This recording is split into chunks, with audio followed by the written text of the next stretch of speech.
పూర్తి వివరాలకు చదవండి రేపటి అక్షర శిల్పం దినపత్రికలో.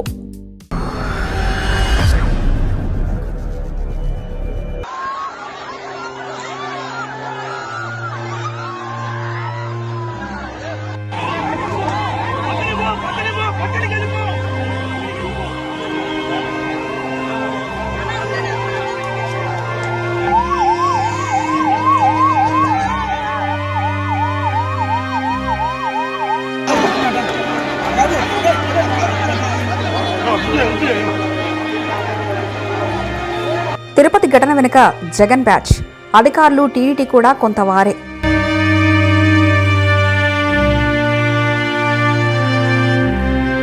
చంద్రబాబు కూడా అదే కోణంలో చూశారా? ఇక బాధ్యులపై కఠిన చర్యలు ఎలా? అసలు కారకుల్ని మాత్రం పట్టుకోవడం కష్టమే.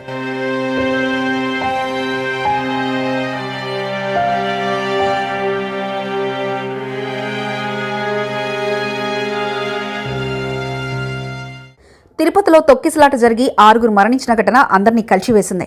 నిజంగా ఇది దురదృష్టకరమే. కానీ ఇందులో గత ప్రభుత్వ నిర్వాహక కారణం కూడా ఉందన్నది వాస్తవం.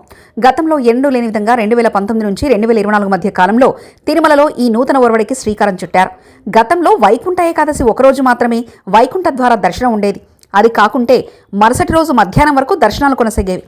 భక్తుల రద్దీని బట్టి వైకుంఠ ద్వార దర్శనాన్ని పొడిగించేవారు. కానీ గత ప్రభుత్వం దీనిని పూర్తిగా మార్చివేసింది. వైకుంఠ ద్వార దర్శనాన్ని 10 రోజులకు పెంచుతూ నిర్ణయం తీసుకుంది. దీనికి భక్తులకు సౌకర్యం కల్పించడం మాట దేవుడెరుగు, కానీ టీడీటీ ఆదాయాన్ని పొందడానికేనన్నది వాస్తవం. ఎంతమంది భక్తులు వస్తే అంత హుండీ నిండుతుందన్న కారణంతోనే, అత్యాశతోనే గత ప్రభుత్వం ఈ ఆనవాయితీని తొలిసారిగా ప్రారంభించింది. తర్వాత వచ్చిన కూటమి ప్రభుత్వం దీన్ని కంటిన్యూ చేసింది. దీంతో పాటు గత ప్రభుత్వం వైకుంఠ ద్వార దర్శన టికెట్లను తిరుపతిలో ఇచ్చే ప్రక్రియను కూడా ప్రారంభించింది.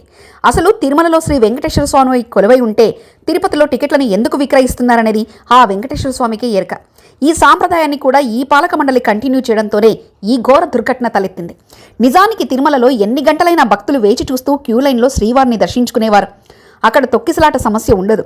బ్రహ్మోత్సవాల సమయంలోనూ తిరుమలకు లక్షల సంఖ్యలో గరుడ వాహన సేవ రోజు వచ్చినా ఇలాంటి దుర్ఘటన ఏనాడు జరగలేదు. కానీ తిరుపతిలో పెట్టడం కారణంగానే ఈ ఘటన జరిగిందని చివరకు ముఖ్యమంత్రి చంద్రబాబు సైతం అంగీకరించారు. ఇది ఈ పాలకవర్గం చేసిన తప్పు అని ఆయన అభిప్రాయపడ్డారు. అదే సమయంలో మరొక అనుమానం కూడా అందరిలోనూ నెలకొంది. కావాలని ఈ దుర్ఘటనకు బాధ్యులైన వారు పోలీసులో ఉన్నారా అన్న అనుమానం కూడా పాలకపక్షం నుంచి వ్యక్తమవుతుంది. ముఖ్యమంత్రి చంద్రబాబు, ఉప ముఖ్యమంత్రి పవన్ కళ్యాణ్లు ఇదే రకమైన అనుమానాలను వ్యక్తం చేస్తున్నారు. పోలీసులు 1100 మంది అక్కడ ఉన్నప్పటికీ దుర్ఘటన జరిగిందంటే ఏదో బలమైన కారణం ఉండి ఉంటుందన్న వారి అనుమానాన్ని జ్యుడిషియల్ విచారణలో తేలనుంది. మొత్తం మీద తిరుపతి ఘటనపై జగన్ బ్యాచ్ చుట్టూ అనేక అనుమానాలు కలుగుతున్నాయి. అంటే పోలీసుల్లోనే జగన్ అంటే అభిమానం ఉన్నవారు ఈ పనికి పాల్పడ్డారా అన్నది విచారణలో తేలనుంది. బుడమేరు విజయవాడను ముంచెత్తినప్పుడు కూడా ఇదే తరహా ఆరోపణలు వినిపించాయి. కృష్ణా బ్యారేజ్ వద్ద బోట్లు అడ్డకట్ట వేసి గేట్లు విరగొట్టేందుకు కొందరు ప్రయత్నం చేశారని అప్పట్లో అధికార పార్టీ నేతలు ఆరోపించారు. ఆ బోటును అక్కడి నుంచి తొలగించడానికి పెద్ద యుద్ధమే చేయాల్సి వచ్చింది. అలాగే గేటును పునర్నిర్మించేందుకు అష్ట కష్టాలు పడాల్సి వచ్చింది. ఇప్పుడు కూడా తిరుపతి ఘటనపై కూడా అలాంటి అనుమానాలు కలుగుతున్నాయని అధికార పార్టీ నేతలు చెప్తున్నారు. పోలీసులు కావాలనే తొక్కిసలాటకు కారణమయ్యారని ప్రత్యక్ష సాక్షులతో పాటు బాధితులు కూడా చెప్తున్నారని పవన్ కళ్యాణ్ చేసిన వ్యాఖ్యలు ఈ అనుమానాలకు మరింత బలాన్ని చేకూరుస్తున్నాయి. చంద్రబాబు 45 ఏళ్ల రాజకీయ జీవితంలో ఆయన ఒక దుర్ఘటనను ఎలా మేనేజ్ చేయాలో ఆయనకు తెలిసినంతగా మరెవ్వరికీ తెలియదు. ఎందుకంటే దుర్ఘటన జరిగిన తర్వాత చంద్రబాబు నాయుడు తిరుపతికి చేరుకొని అధికారులపై ఆగ్రహం వ్యక్తం చేశారన్న వార్తలు మనం చూశాం. తిరుమల తిరుపతి దేవస్థానం ఈవో శ్యామలరావు దగ్గర నుంచి జేఈఓ వరకు ఆయన దుమ్ము దులిపినట్లు టీవీలో మోత మోగిపోయింది. నిజానికి దుర్ఘటన జరగడం దురదృష్టకరమే అయినా అప్పటికప్పుడు ఆయన ప్రజల దృష్టిని మరల్చడానికి అధికారులపై ఆగ్రహం వ్యక్తం చేస్తుంటారు. ఎప్పుడు ఇంతే. అధికారులపై ఆగ్రహం వ్యక్తం చేయడంలో ఇక ప్రజల్లో నెలకొన్న ఆగ్రహం కూడా ఒంకింత తగ్గుతుంది. ఇది ఒక రకం టెక్నిక్. ఇక రేపటికి ఈ విషయాన్ని మర్చిపోతారు. జరిగిన దుర్ఘటన కన్నా అధికారులను చంద్రబాబు తిట్టిందే హైలైట్ అవుతుంది. హోంశాఖ వైఫల్యాన్ని కప్పిపుచ్చేందుకే ఈ రకమైన కొత్త టెక్నిక్ను ఆయన అవలంబిస్తున్నారని విపక్షాలు ఆరోపిస్తున్నాయి. ఇందుకు నేను ఒక ఉదాహరణ చెప్తా. 1990 దశలో ఒక కాంగ్రెస్ ఎమ్మెల్యే ఉండేవారు. పేరు, నియోజకవర్గం ఎందుకు కానీ ఆయన ఇదే టెక్నిక్ వాడేవారు. ప్రజా సమస్యలను పక్కదారి పట్టించడంలో ఆయన దిట్ట. ఎలా అంటే, నేనే అనేక సార్లు ప్రత్యక్ష సాక్షిని. ఆ రోజుల్లో మొబైల్ ఫోన్ లేవు, కేవలం ల్యాండ్ ఫోన్లో. ఎమ్మెల్యే గ్రామం నుంచి వచ్చిన ప్రజలతో మమేకమయ్యేవారు. వెంటనే వారి సమస్యలపై ల్యాండ్ ఫోన్ నుంచి అధికారికి ఫోన్ చేసి బూతులు తిట్టేవారు ఎమ్మెల్యే. ఒకరోజు నేను అక్కడే ఉండగా ఒక రైతు వచ్చి, అన్నా నా పొలంలో కరెంటు కనెక్షన్ పీకేశారని చెప్పడంతో మరోమారు మాట్లాడకుండా, ఎవడ్రా మన పొలంలో కరెంటు కట్ చేసింది అంటూ ఆ ఎమ్మెల్యే విద్యుత్ శాఖ అధికారిని తెగతిట్టారు. దీంతో వాడు తన కరెంటు కనెక్షన్ పీకాడన్న అసలు విషయం మర్చి ఎమ్మెల్యే తన పొలానికి కరెంటును కట్ చేసిన అధికారిని ఎమ్మెల్యే తిట్టినందుకు ఆనందపడి వెళ్ళిపోయారు. నిజానికి ఫోన్ మాట్లాడే ముందే ఆ ప్లగ్ను పీకేసి అధికారితో మాట్లాడుతున్నట్లు ఎమ్మెల్యే అలా మాట్లాడేవాడు. అంటే అవతల ఫోన్లో ఎవరు ఉండేవారు కాదు. కానీ వచ్చిన వ్యక్తికి మాత్రం అధికారిని తిట్టారన్న సంతోషంతో తాను కరెంటు కొంతకాలం రాకపోయినా ఎమ్మెల్యేని మాత్రం మెచ్చుకునేవారు. ఇందులో చంద్రబాబు తప్పులేదు. వైకుంఠ ద్వార దర్శన ఏర్పాట్లకు సంబంధిత పాలక వర్గానిదే బాధ్యత, ఆ పైన అధికారులది కూడా. కానీ చంద్రబాబు అధికారులపై ఆగ్రహం వ్యక్తం చేయడం అసలు లేదు.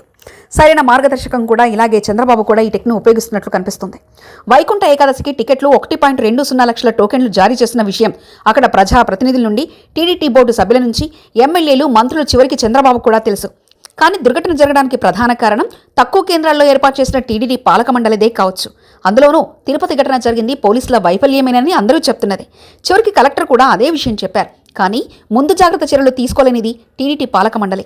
పెన్షన్లు పంచడానికి ప్రతి నెల 1వ తేదీ ఇళ్ల ముందు వాలిపోతున్న ప్రజాప్రతినిధులు ఇలాంటి అతిపెద్ద ఘటనను చిన్నది చేసి చూపడానికి చంద్రబాబు చేసిన ప్రయత్నంగానే చూడాలి.